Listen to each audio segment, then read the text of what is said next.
राधे राधे कृष्ण कन्हैया, गोपाल प्यारो मुरली बजैया।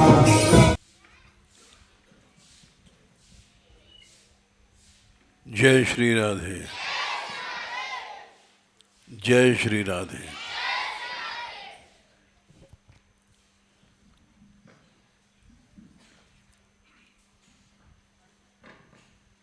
भाववश्य भगवान, ऐसा शास्त्रों में लिखा है कि भगवान भाव के अधीन है।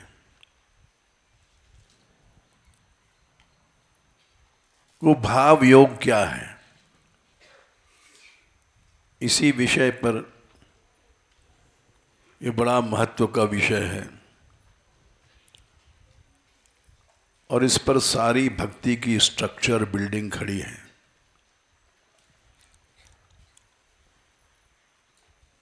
इसीलिए इसी विषय को, जो दुर्गम है, बड़ा कठिन है, हम लेने का प्रयास कर रहे हैं। इसका ठीक खाका समझ में आ जाए।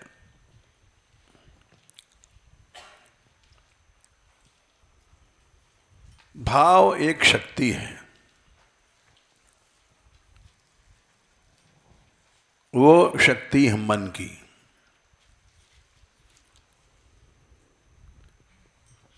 इसीलिए भगवान ने कहा, ज्यादा विस्तार नहीं किया, गीता तो थोड़े में बोलती है। मयि एव मन आधत्स्व, मयि बुद्धिम निवेशय, निवसिष्यसि मयि एव अत ऊर्ध्वम न संशय। 8वें अध्याय में 12/8। हाँ,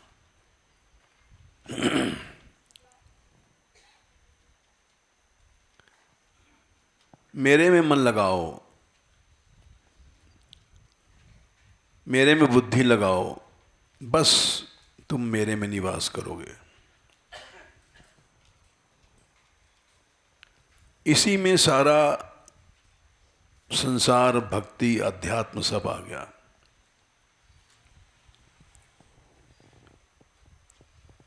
मन लग गया भगवान में तो सारी वृत्तियां अपने आप लग गईं।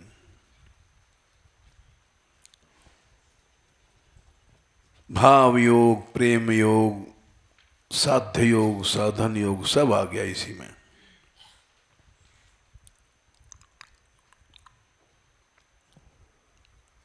सारी वृत्तियों का आधार मन है।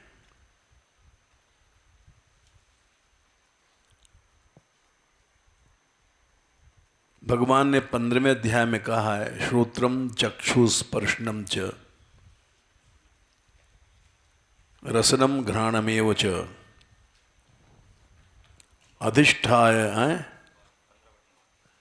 अधिष्ठाय मनश्चायम विषयान उपसेवते। मनुष्य विषयों का भोग करता है, सेवा करता है।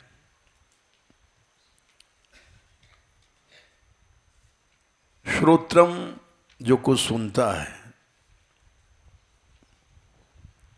चक्षु देखता है, स्पर्शनम छूता है,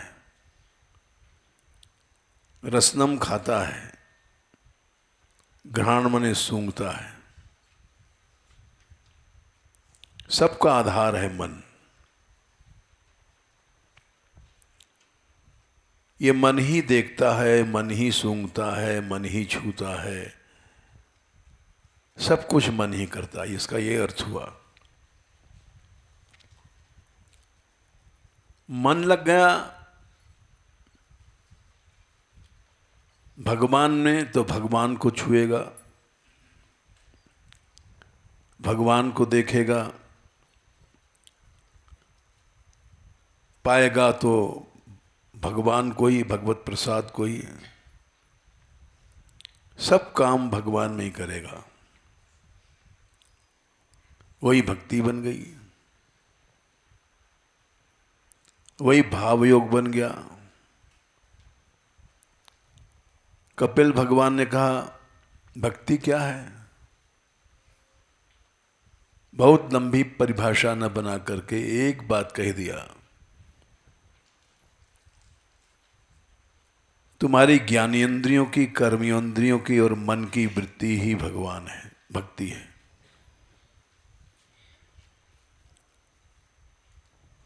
देवानाम गुणलिंगानाम अनुश्रविक कर्मणाम।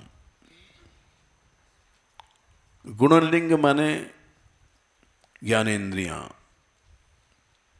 अनुश्रविक कर्मणाम माने कर्मेंद्रियां, और मन की जो स्वाभाविक वृत्ति है वही भक्ति है।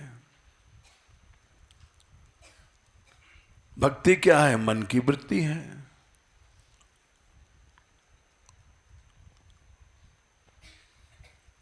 अगर मन भगवान में है तो भले ही शरीर विषयों में भी है तो भी कोई बात नहीं।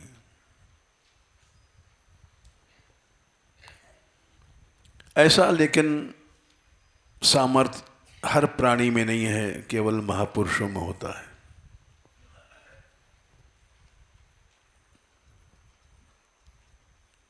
भगवान ने गीता में कहा राग द्वेष से रहित होकर के, राग द्वेष वियुक्तस्तु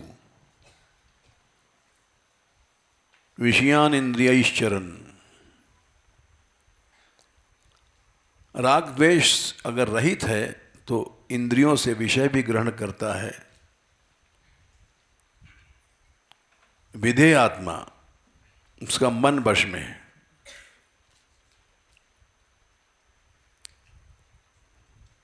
तो निर्मलता को प्राप्त हो जाता है।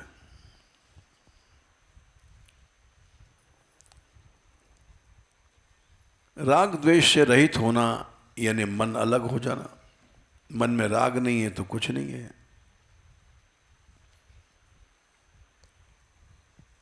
जिसका राग द्वेष नष्ट हो गया उसका संसार नष्ट हो गया, माया नष्ट हो गई। यदनुचरित लीला कर्ण पीयूष विप्रुट। भ्रमर गीत में गोपियों ने कहा है सकृत अदन विधूत द्वंद्व धर्मा विनष्टा। आपके लीलाओं का अगर एक बूंद भी किसी के कान में घुस जाए और उसको चाख ले, अदन माने मन से भगवत लीलाओं को ग्रहण करे,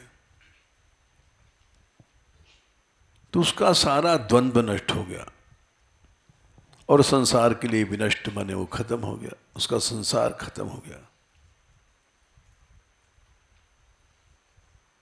ऐसे बहुत से बीतराग पुरुष संसार में हैं।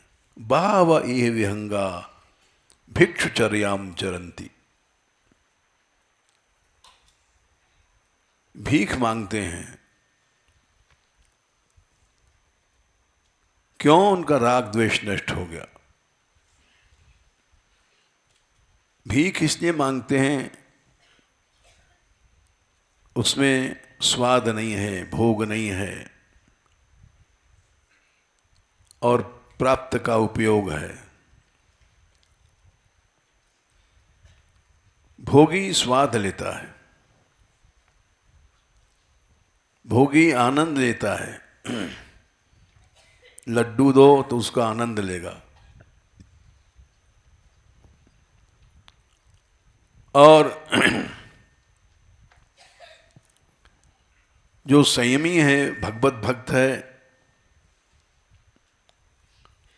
उसका आनंद नहीं लेता है,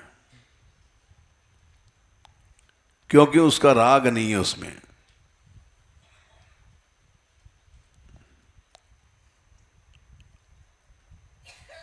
दत्तात्रेय जी ने अग्नि को गुरु बनाया था इसीलिए कि सर्वभक्षोपयुक्तात्मा नादत्ते मलमग्निवत। सर्वभक्ष माने हत्यारे का भी भोजन करता है, अशुद्ध खाता है, फिर भी उसको मल नहीं ग्रहण करता।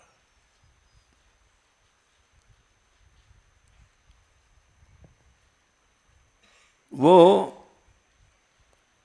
पूरा श्लोक क्या है पढ़ना?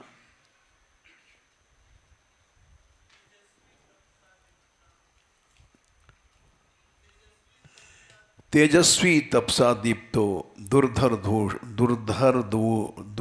शोदर भाजन। संग्रह नहीं करता है, उदर भाजन, पेट में आ गया बस। संग्रह संस्कारों का होता है, संग्रह स्वाद का होता है, संस्कारों को होता है। सच्चा त्यागी वो है जो संस्कारों का संग्रह नहीं करता है।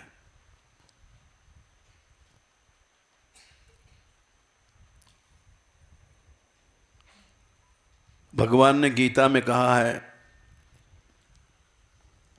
शायद चौथे अध्याय में कहा है, 21वां के आसपास श्लोक का, निराशीर यत चित्तात्मा त्यक्त सर्व परिग्रह शारीरम केवलम कर्म कुर्वन्नात्नोप्ति किल्बिषम। उसको पाप ही नहीं लगता। क्यों? कि निराशी, उसको कामना नहीं है। क्यों कामना नहीं? यत चित्त है, संयत है चित्त। संयत होने से वो संग्रह नहीं करता। त्यक्त सर्व परिग्रह। सर्व परिग्रह माने ये नहीं कि हम पैसा नहीं छूते हैं हम स्त्री नहीं छूते हैं, ये बाहरी त्याग है। संस्कारों का त्याग वास्तविक त्याग है। त्यक्त सर्व परिग्रह।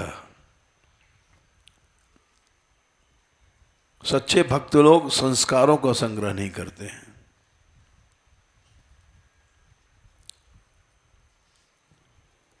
शारीरम केवलम कर्म,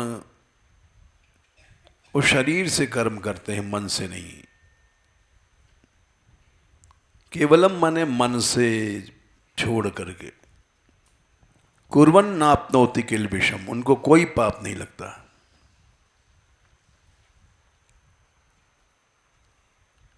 भाषण देने वाले तो बहुत से संसार में हैं।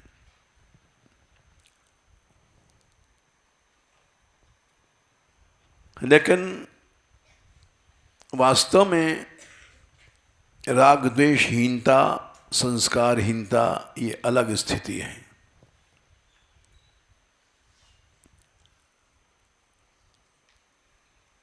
देखो,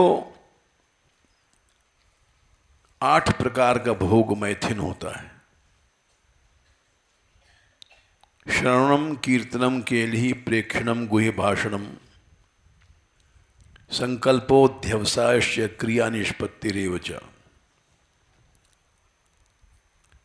विषयों की वार्ता सुना, ये एक तरह का भोग है।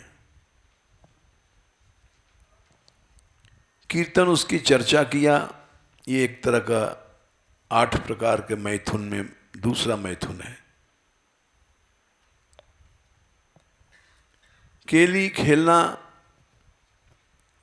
होली आदि में, ये एक तरह का ये भी मैथुन है। प्रेक्षण माने देखना, ये भी एक प्रकार का मैथुन है।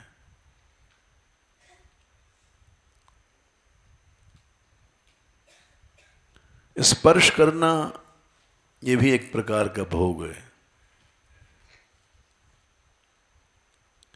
गुह्य भाषण, एकांत में बात करना, ये भी एक प्रकार का भोग है।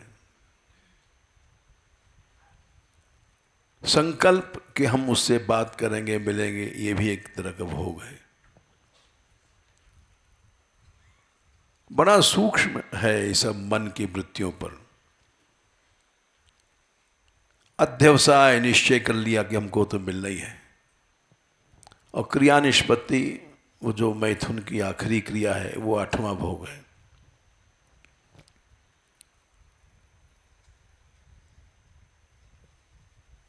जो अखंड ब्रह्मचार्य पालन करता है 8 प्रकार का, ये भोग छोड़ना पड़ता है।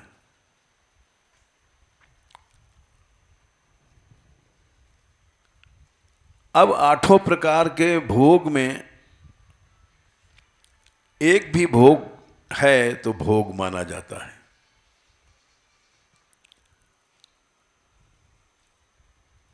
विशेष करके हम किसी आसक्ति से स्त्री को देख रहे हैं तो वो भोग है।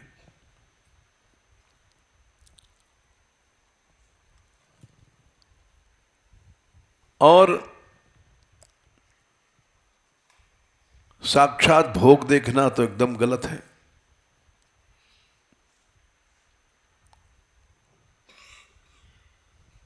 यही परिस्थिति हनुमान जी के सामने आई है।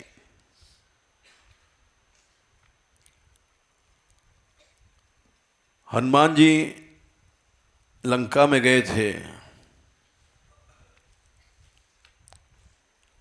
और वहां उन्होंने सीता जी को अन्वेषण करना शुरू किया।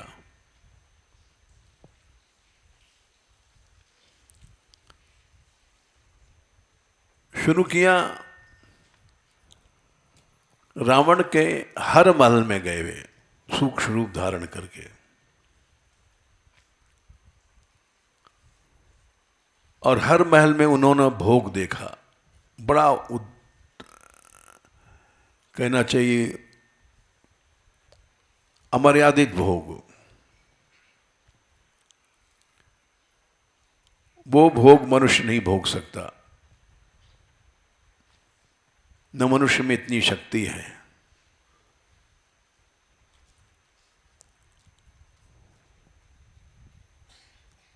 और उन्होंने देखा जितने महल हैं उतनी ही देवांगनाएं हैं। रावण ने उतने रूप धारण किए, एक रावण हर महल में भोग भोग रहा है।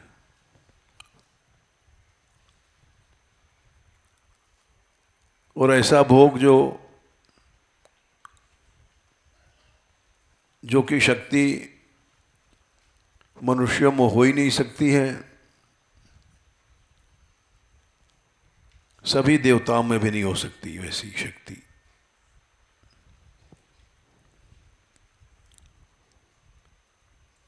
उसमें देखना पड़ता था कि ये सीता तो नहीं है, अच्छी तरह से आंख गड़ा करके।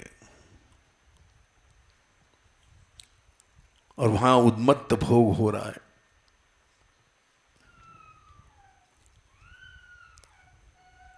तो उन्होंने विचार किया ये काम तो गलत है, हम नैष्ठिक ब्रह्मचारी हैं और इस स्थिति में स्त्री को देखना ये अधर्म है।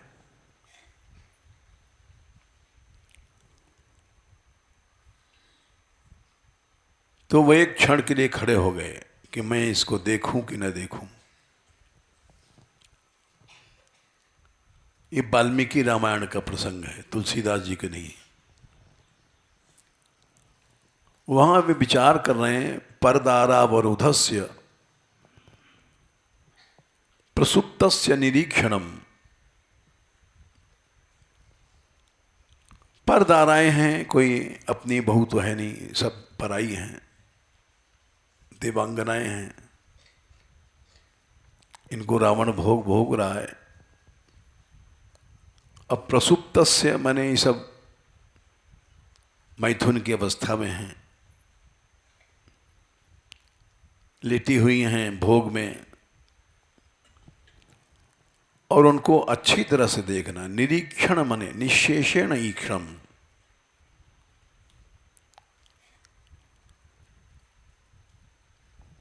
उनके मुख को, उनके अंगों को देखना। इदम खलु ममात्यर्थम धर्मलोपम करिष्यति।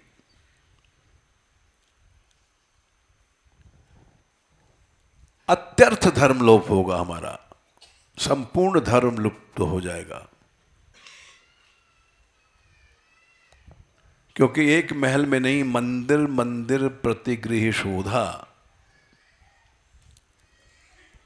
अनेक महलों में देखे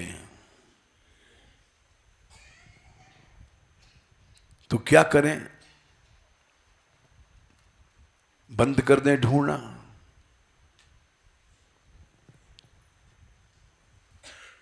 ये गलत काम हो रहा है हमसे, अधर्म हो रहा है और उस धर्म का बिल्कुल सर्वनाश हो जाएगा। इदम खलु, खलु मने निश्चय, मम मने मेरे लिए, अत्यर्थ मने संपूर्ण रूप से धर्मलोप हो जाएगा। स्त्रियों की इस भोग अवस्था में देखना,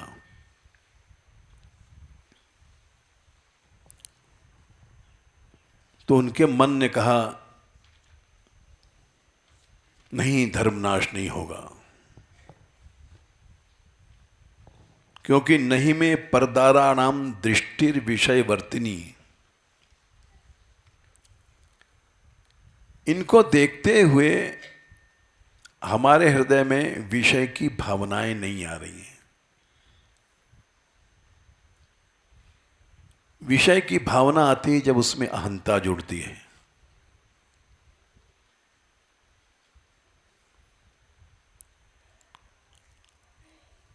अहंता नहीं है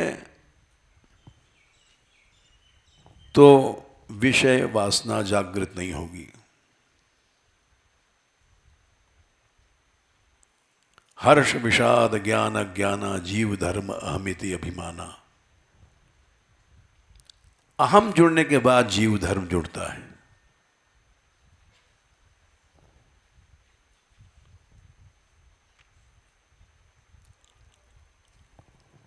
और सारी रात वो भोग देखते रहे।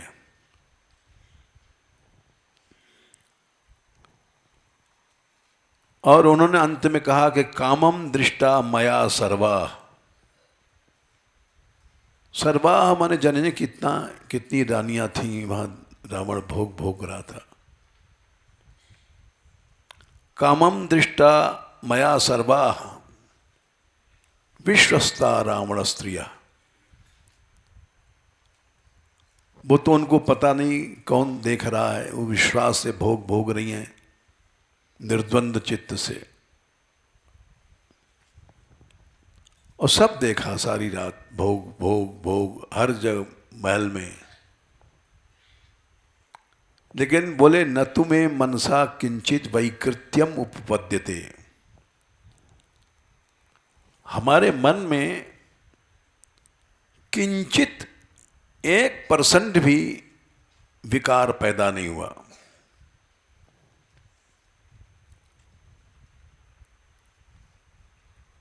इसीलिए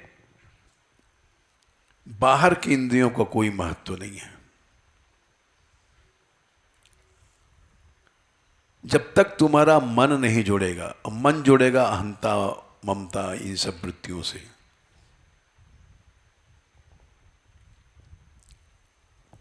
मनो ही हेतु सर्वेषाम इंद्रियाणाम प्रवर्तने।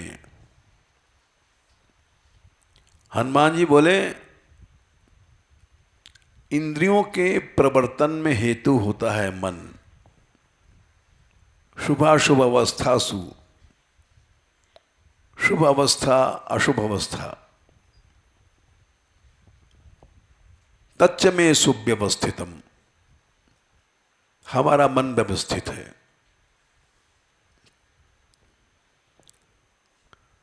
देखो स्त्री दर्शन अशुभ है, विशेष करके उसके अंगों को देखना, नग्न अंगों को, ये बिल्कुल अशुभ है।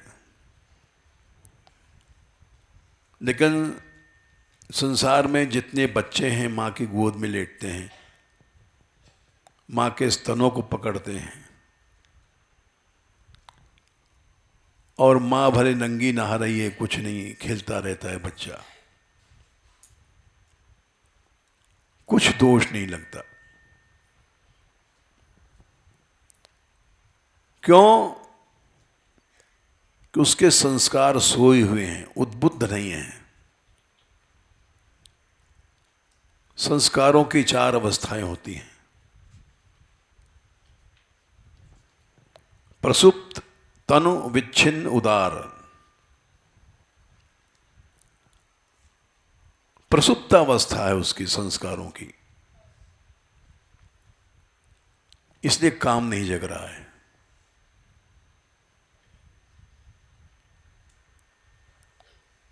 इस संस्कारों की पहली अवस्था होती प्रसुप्त अवस्था।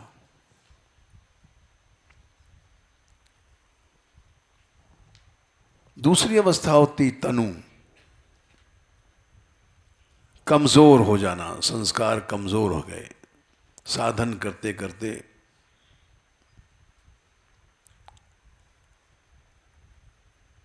एक ऐसी अवस्था होती है,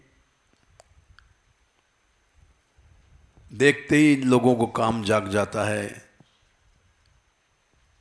और राजा जनक थे, एक हाथ नग्न स्त्रियों अप्सराओं के स्तनों पर, दूसरा हाथ अग्नि पर, उनको पता नहीं पड़ता था, विदेह थे। उर्वशी भी पास में नग्न लेट जाए। रंभा और उर्वशी का संवाद है एक संस्कृत में।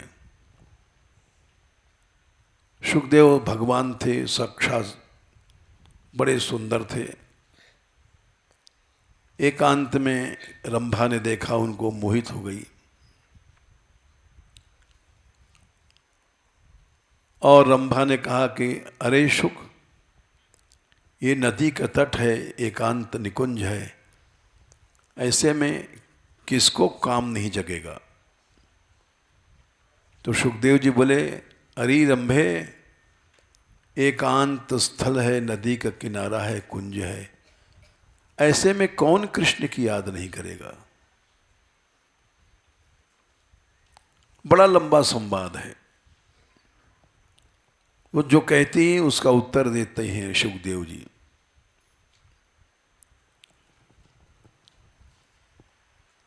तो वो एक अवस्था है, ये संस्कार प्रसुप्त अवस्था में है, जगे नहीं है। हर बच्चा अपनी माँ की गोद में नंगा खेलता है और वहीं माँ नंगी लेटी रहती है, लेकिन कुछ नहीं, विकार नहीं है। जैसे हनुमान जी ने कहा, न मे मनसा किंचित वैकृत्यम उपपद्यते। ये अवस्था होती है उच्च कोटि के साधकों के, क्योंकि उनके संस्कार भोग के तनुत्व की अवस्था में प्राप्त हो गए। तनु माने कमजोर हो जाना।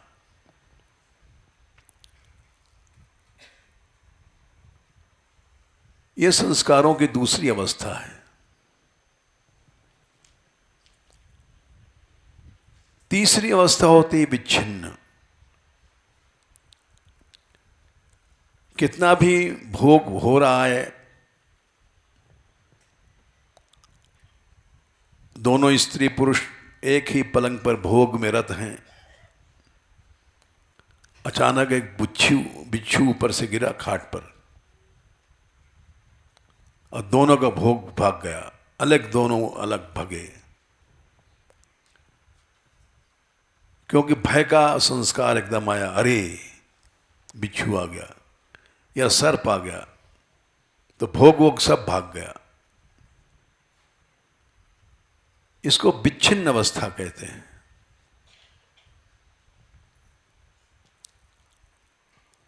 चौथी उदार।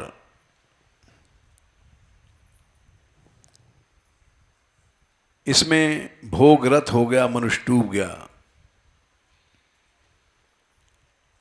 न अपना होश है न समाज का होश है। जैसे लोग ड्रिंक कर लेते हैं, शराब पी लेते हैं और फिर भोग में डूबते हैं। इसलिए कि हम सर्वात्म भाव से भोग में डूब जाएं। शराब क्यों पीते हैं? कि होश न रहे ऐसा भोग होवे हमको। उदार अवस्था है ये।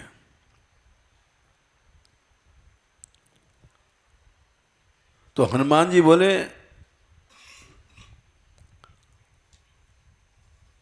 कामम दृष्टा मया सर्वा विश्वस्ता रावण स्त्रिया। सारी रात मैंने भोग देखा, लेकिन 1% भी हमारे अंदर भोग की बुद्धि नहीं आई। न मे मनसा किंचित वैकृत्यम उपपद्यते।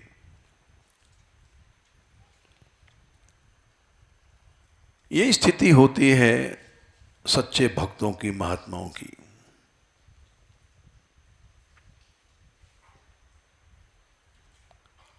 उर्वशी तीनों लोक में सबसे सुंदरी है, जिसके लिए देवता लोग तरसते हैं।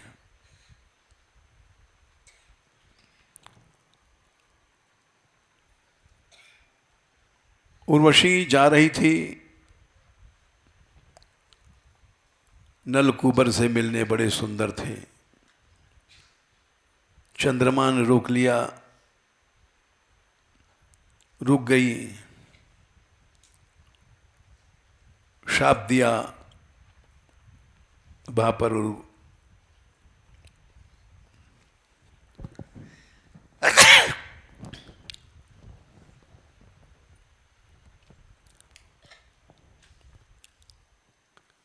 वही उर्वशी जिसके लिए चंद्रमा भी तरसता है, अर्जुन के पास गई। एक उदाहरण दिया कि उर्वशी इतनी सुंदरी है जिसकी महावाणी तक में चर्चा है। ठाकुर जी कहते हैं मोह मन बसी ज्यों उर्वशी, ऐसा पद आता है।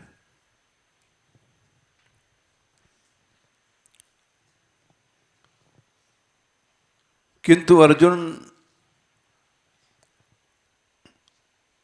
उसको लौटाल देते हैं। उर्वशी बहुत चेष्टा करती है।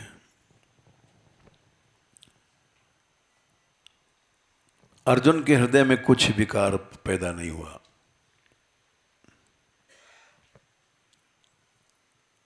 ये तीनों लोगों में एक अजीब उदाहरण है।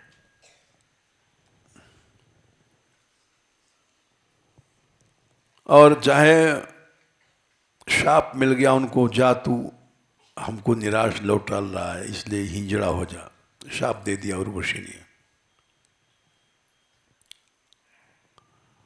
उन्होंने कहा तू शाप भले दे, चाहे भस्म कर दे, मैं तुझे नहीं भोगूंगा, क्योंकि तू हमारे पूर्वजों की भोगी भई है, हमारी मां है।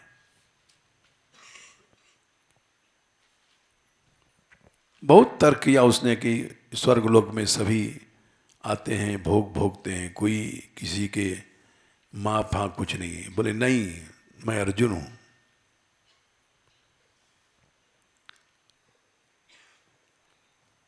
नहीं भोगूंगा। फिर वो ऋषि ने कहा कि तुम मुझे देख क्यों रहे थे जब मैं नृत्य कर रही थी? अर्जुन देख रहे थे उसकी कला को। इंद्र ने समझा कि ये आकर्षित हो गया है, इसलिए भेज दिया था उसके पास। उन दिनों इंद्रलोक में देव अर्जुन रह रहे थे अस्त्र शिक्षा के लिए। अर्जुन ने कहा कि मैं तुझे नहीं देख रहा था, तुझे देख रहा था लेकिन तेरे शरीर को नहीं देख रहा था, तेरी कला को देख रहा था। ओहो, इतना बड़ा संयम! कला नृत्य 5 अंगों से होता है, 5 अंगों से होता है। ग्रीवा, कटी, पाद, हस्त पाद, हाथ पांव, ये 5 अंग होते हैं। इनसे कलाकार नाचता है, मस्तक में भी उसके अलग अलग भेद होते हैं, नेत्र अलग हैं, नासिका अलग है। अच्छा कलाकार हर अंगों को देखता है, नाच नचाता है, हर अंगों से भाव प्रकट करता है। हाथ है, हाथ के अनेक उपांग हैं, उंगलियां अलग हैं, कलाई अलग है, बाजूबंद अलग है, स्कंध चालन अलग है। इन पांचों अंगों के उपांग हैं। अच्छा नृत्यकार एक एक अंगों को दिखाता है, तोड़ता है, मरोड़ता है। मुख में नासिका को चलाता है, कान को चलाता है। कान कोई नहीं नचा सकता दुनिया में, बंदर नचाता है। जब वो गुस्सा होता है यों यों खड़ा करता है, गिराता है। तो अर्जुन बोले कि मैं तो तेरी कला को देख रहा था मां, कुछ नहीं, जाओ तुम हिजड़े बन जाओ। बोले ठीक है, मेरी मृत्यु हो जाए तो भी मैं तुझे वरण नहीं करूंगा।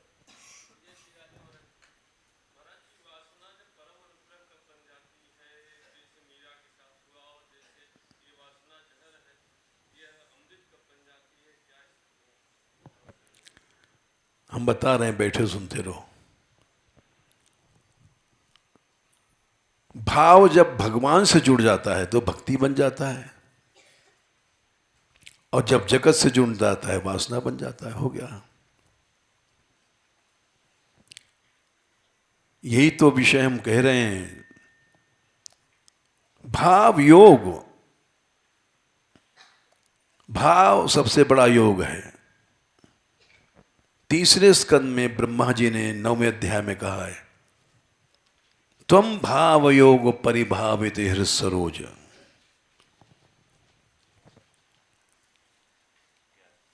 9 का 11, 3, 9, 11। तुम भाव योग से भावित हृदय कमल में रहते हो, सदा रहते हो। हमारा भाव भगवान में नहीं है। हम कहते हैं भाव है, भगवान में भाव नहीं है।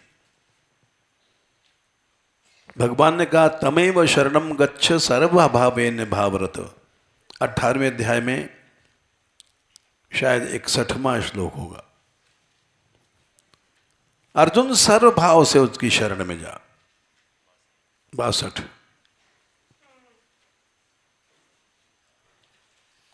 देखें,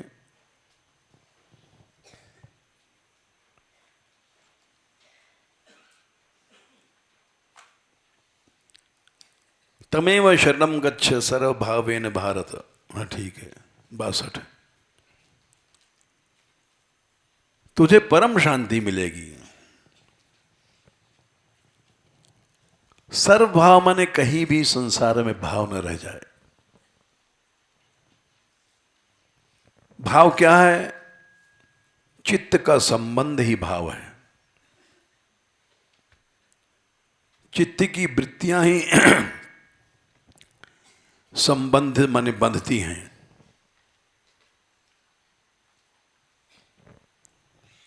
जैसे मन से संबंध हुआ अपनी मां से, मन से संबंध हुआ पिता से तो पिता बन गया। मन से संबंध हुआ भाई से तो भाई बन गया। मन से संबंध हुआ स्त्री से, स्त्री बन गई। मन से संबंध हुआ पति से तो पति बन गया। सर्वभाव मने न कोई मां रहा, न कोई पिता रहा, न स्त्री रही, न पति रहा, न पुत्र रहा। इसको सर्वभाव कहते हैं।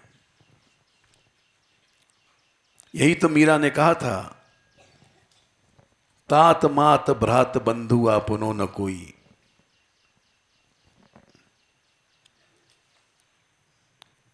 केवल हमारा सब कुछ कृष्ण है, न मेरी मां है, न मेरा पिता है। इसीलिए परसों वो फिल्म दिखाई गई रात को सत्संग के बीच में।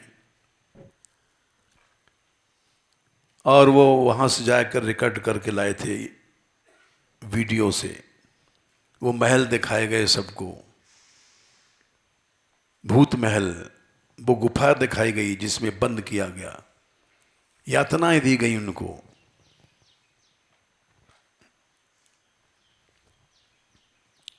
3 बार जहर दिया गया उनको।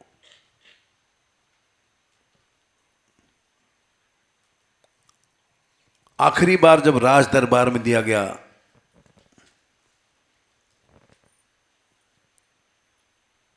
पहले तो चोरी से भेजा था, फिर शरणामृत बना के भेजा। चोरी से इसलिए दिया था कि राठौर बिगड़ जाएंगे।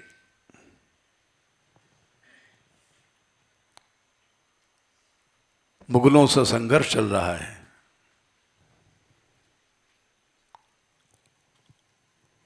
और अभी कल ये तीनों पद हमने दिलीप को दिए, अगली राधा रंगीली पर दिखाया जाएगा। मीरा पर किसी ने अभी खोज नहीं किया ठीक से।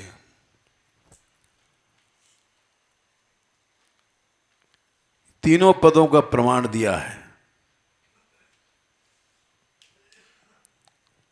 जब चोरी किया गया था तब राणा ने गाया, तब मीरा ने पद गाया था, राणा जी तैने जहर दियो मैंने जानी, मैं समझ गई तुमने जहर दिया था। एक बार चोरी से दिया गया था, मीरा जान गई। क्यों? कि उसको अनुभव हुआ,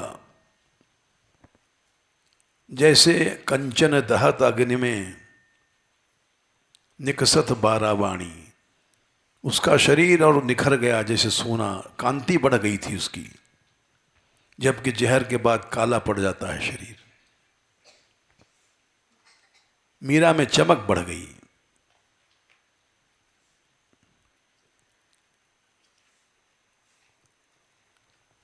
इसके बाद चरणामृत करके दिया गया। जब चरणामृत सुनो सरवणा,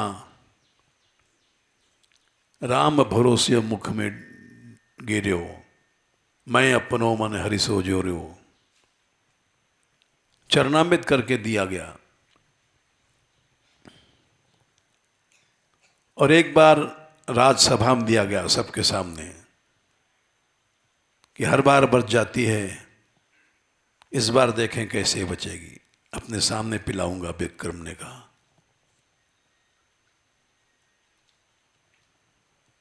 तो ऑर्डर किया कि तुमको पीना पड़ेगा। मीरा पी गई और उसका प्रभाव यह रहा, नाचन लगी तो घूंघट कैसा, उसी समय नाचना शुरू कर दिया। लोक लाज तिनका सुतोर्यो,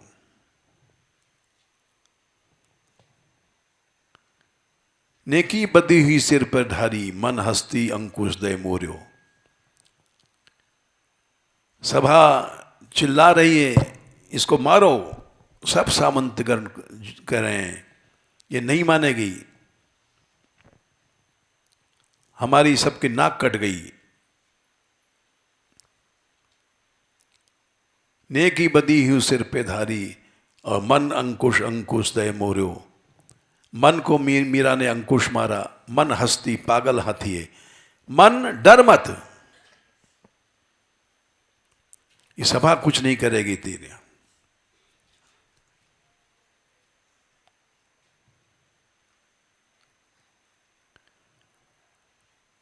और प्रकट निशान बजाए चली मैं, युद्ध का बाजा निशान बजाओ, उसने कहा। मीरा नाचेगी। राणो राव सकल जग जोरो, सब सामंतों को इकट्ठा कर लिया था राणा ने। मीरा ने कहा, मीरा सबल धनी के शरणे, कहा भयो भूपत मुख मोरो। अरे राजा ने मुंह मोड़ लिया, क्या करेगा मेरा। किसी को कुछ नहीं समझती है। इसलिए नाभाजी ने लिखा है, निरंकुश अति निडर, ऐसा कौन हुआ है भक्त जो अंकुश नहीं माने, डर नहीं माने किसी प्रकार का,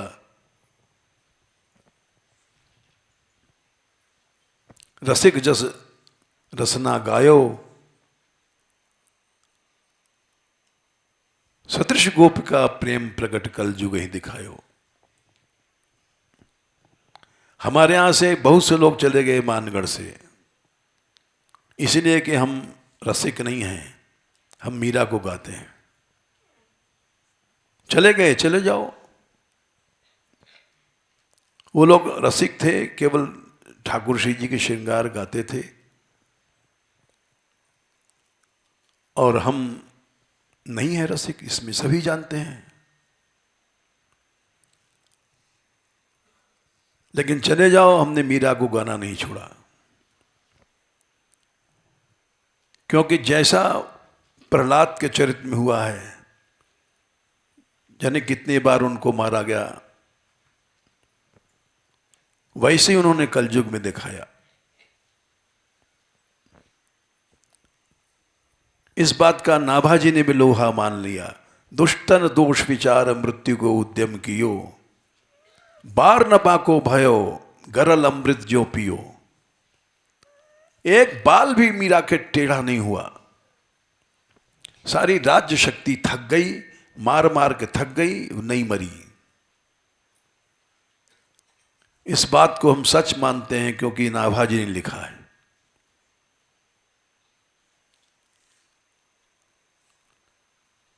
चले गए, चले जाओ भाई, हम तो गाएंगे, अब भी गाते हैं खुलेआम। क्योंकि भाव योग सर्वतो भावे न मीरा का भगवान में था।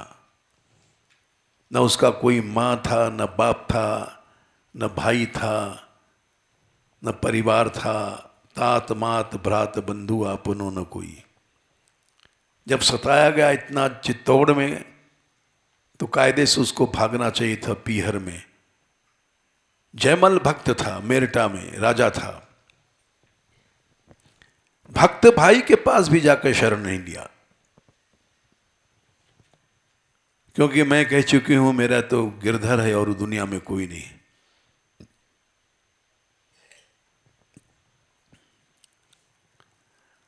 और मीरा को ही गाने से ये यहां इतना समाज जुड़ गया है। जब पहले कुछ बच्चियां थीं तो लोग निंदा करते थे कि यहां स्त्रियां रहती हैं। अब सब थक गए, क्योंकि बढ़ती गई, अब 125 के आसपास हैं, कहां तक बुराई करेंगे। और सभी नाचती हैं। ये क्यों हुआ? ये हमको मीरा से विरासत मिली, क्योंकि हम गाते रहे उसको और श्रद्धा के साथ गाते रहे। तुम्हारी नई श्रद्धा है, मत रहे।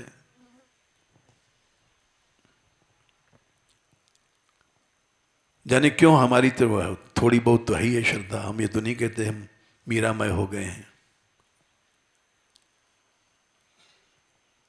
लेकिन सर्वतो भावे ने शरणागति, मीरा ने बताया कि मेरा कोई नहीं संसार में, उसी को सर्वतो भाव की शरणागति कही।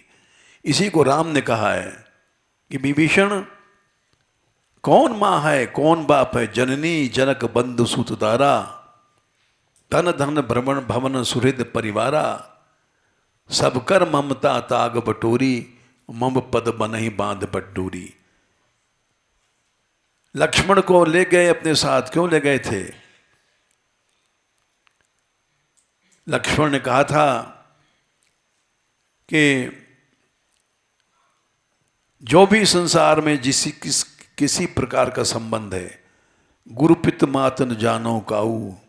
मैं जानता नहीं कौन गुरु है, कौन माँ है, कौन बाप है।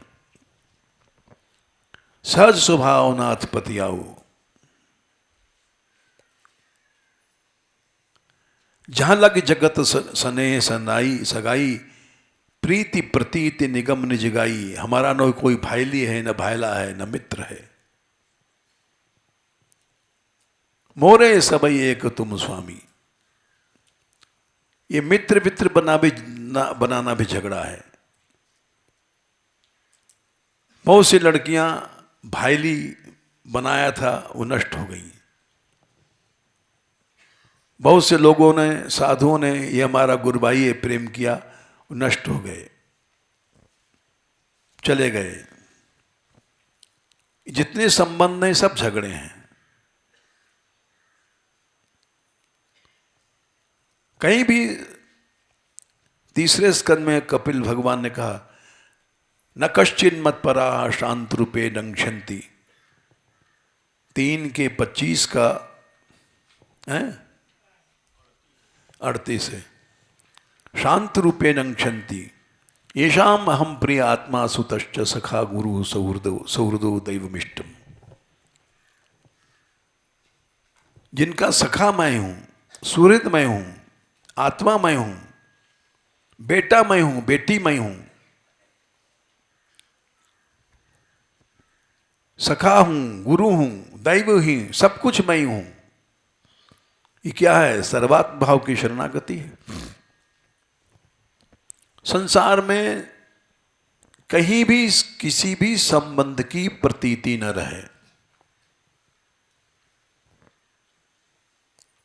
जहां लग जगत स्नेह सगाई, प्रीति प्रतीत निगम निज गाई। क्योंकि तुम्हारा भाव बट जाएगा।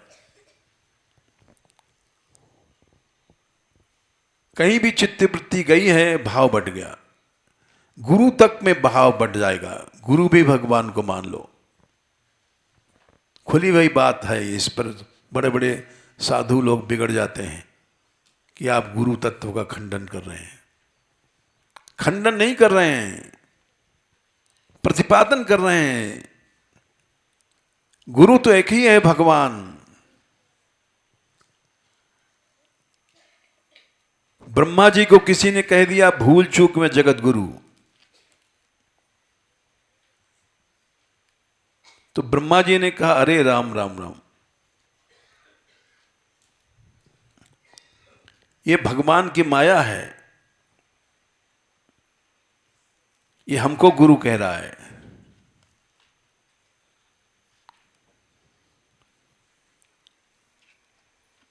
ब्रह्मा जी ने कहा है हैं?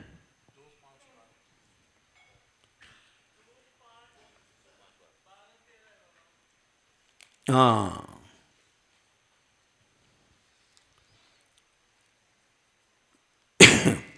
तस्मै नमो भगवते वासुदेवाय 2, 5, 12। उन भगवान को नमस्कार है, उनका ध्यान करते हैं जिनकी दुर्जय माया से मुझे लोग जगत गुरु कहते हैं। और है भी सारे संसार को बनाने वाला ब्रह्मा, वो जगत गुरु है तो और कौन है? बोले झूठ है, ये माया है। लोग हमको दुर्जय जगत गुरु कह रहे हैं। मैं जगत गुरु नहीं हो सकता। जगत गुरु तो कोई और है। वासुदेव है जगत गुरु। कृष्णम वंदे जगत गुरु। तो इसमें गुरु तत्व का खंडन क्या हुआ?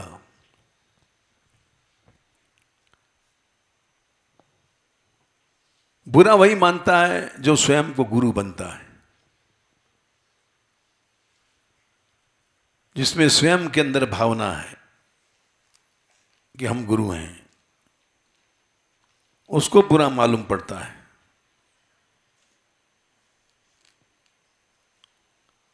इसीलिए ऐसे लोगों की निंदा की गई है। ये गुरु न थे, न हैं, न होंगे। 8वें स्कंद के 24वें अध्याय में लिखा है 49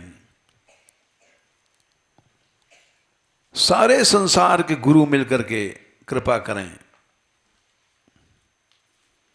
नयत प्रसाद आयुध भागलेशम।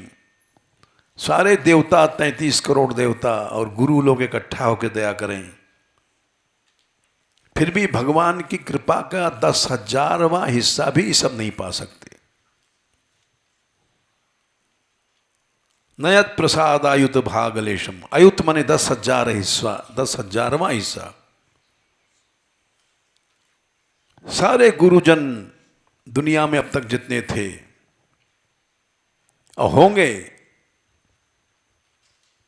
जगत गुरु तो भगवान है।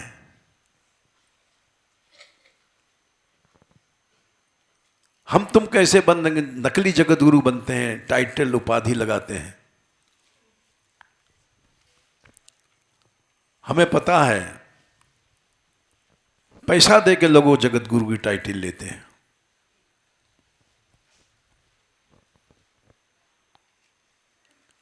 अब हो रहा है वही। 8 लाख में महंत बन जाओगे, 10 लाख में जाने श्री महंत, और 50 लाख में जगत गुरु की टाइटल मिलती है आज भी। और मंडलेश्वर शायद 15 लाख में बनता है। उपाधि दे देते हैं, वो लिखने लग जाता है। इस संसार में ये सब हो रहा है। और असली जगत गुरु तो जो है ब्रह्मा, वो कहता है कि माया है हमको जगत गुरु कहना। और हम लोग ऐसे बेशर्म हैं कि खुलेआम लिखवाते हैं, अखबार में छपवाते हैं, नकली जगत गुरु हैं।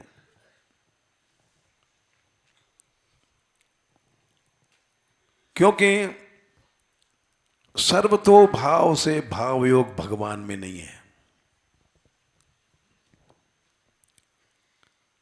अपनी अहंता में भाव योग है कि मैं, मेरी सत्ता मानी जाए। ये हमारा संप्रदाय है, हमारी गद्दी है, ये हमारा परिकर है, शिष्य है। ये सब झूठ है।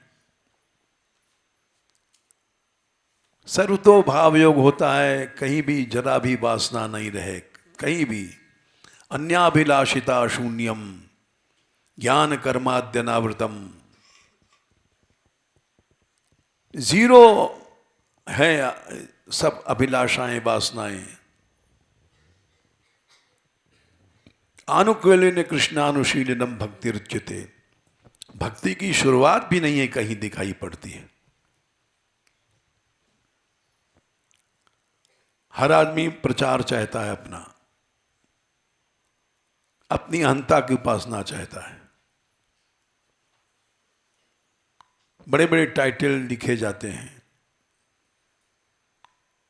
अष्टादश पुराणम व्यास, षट दर्शनाचार्य, जाने क्या क्या। ये सब ढोंग है।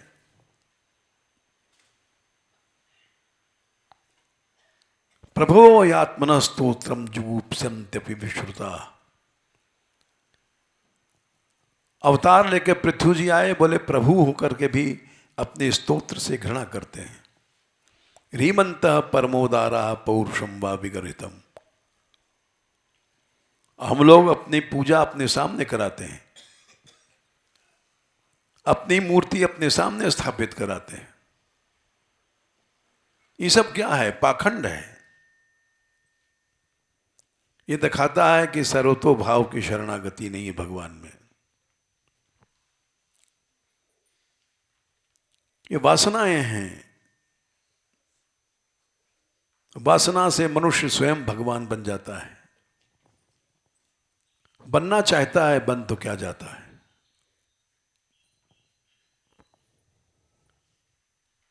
भाव योग क्या था, ये विषय बीच में प्रश्न आ गया, तो अब 2 मिनट में और खत्म करते हैं। अभी 2 मिनट का समय है। भाव योग वो शक्ति है कि भगवान ब्रह्मा, शंकर, विष्णु भी आए अनसुईया के सामने, और उसका भाव योग था अपने पति में। उसकी शक्ति से इन तीनों अतिथियों ने कहा कि हमको तुम नंगी होकर परोसो। अब पति की आज्ञा थी अतिथि सेवा की। पति की आज्ञा न माने तो पातिव्रत गया, और नंगी ही को परोसे तो पातिव्रत गया। बोले अच्छा मैं परोसूंगी। बैठिए आप लोग। पट्टा डाल दिया तीनों को, झोपड़ी के बाहर गई और भगवान से प्रार्थना किया हमारी रक्षा करो। और झोपड़ी के भीतर घुसी, भाव शक्ति से तीनों छोटे छोटे बच्चे बन गए। ये भाव योग था। भाव की शक्ति को भगवान भी झुकता है।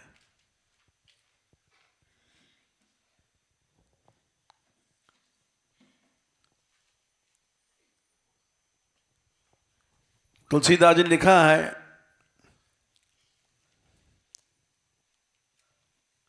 सहज अपामन नार, अरण्य कांड में, स्त्री का शरीर गंदा है, पुरुष का शरीर गंदा है, मलमूत्र का है,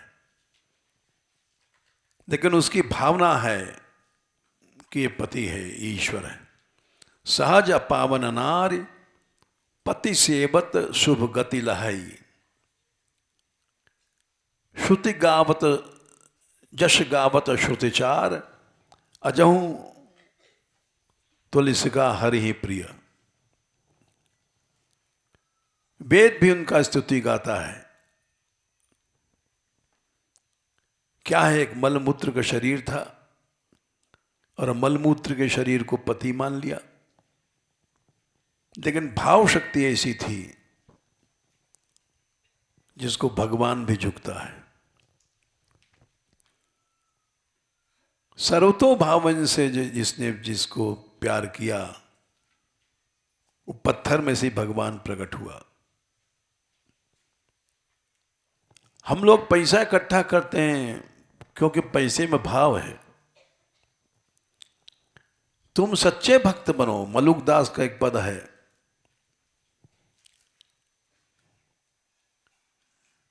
दीन बंधु दीनानाथ मेरी ओर हेरिए,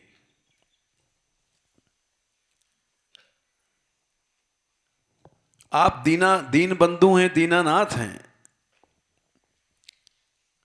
मेरी ओर देखो तो सही। मलुकदास जी में वो जो शक्ति थी, वो अब समय हो गया, लेकिन औरंगजेब झुक गया था। औरंगजेब ने उनको जेल दे दिया था।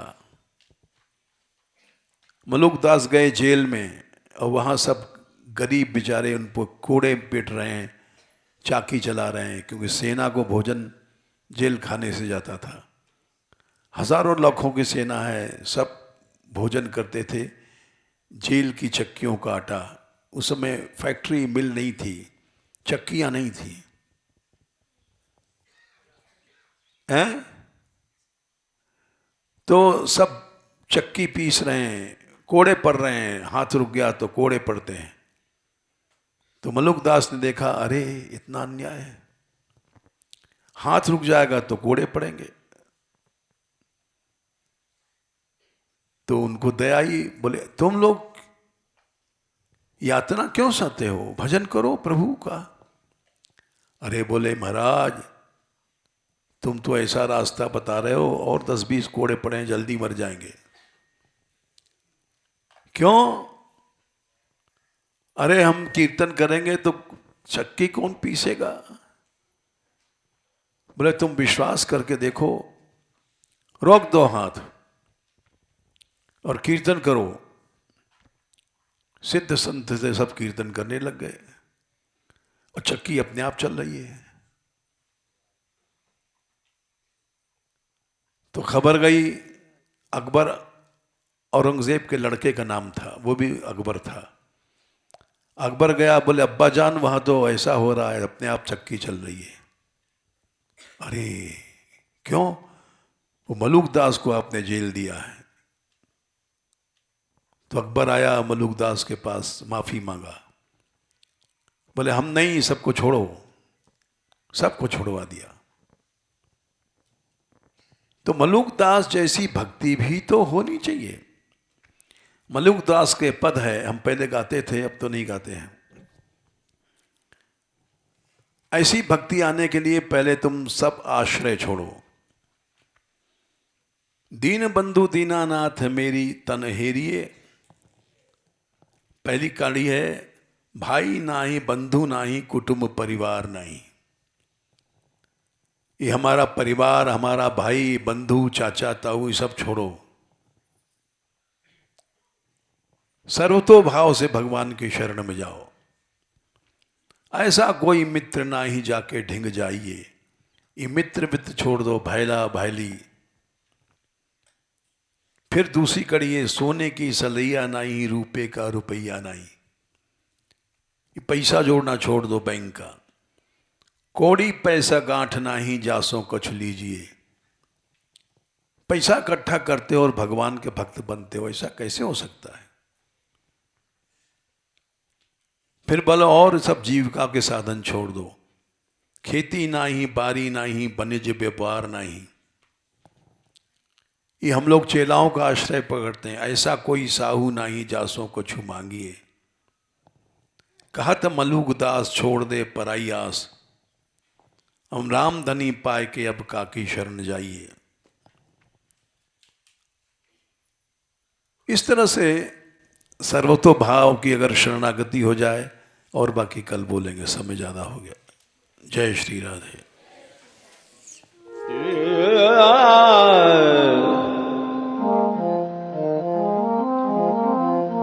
Yeah.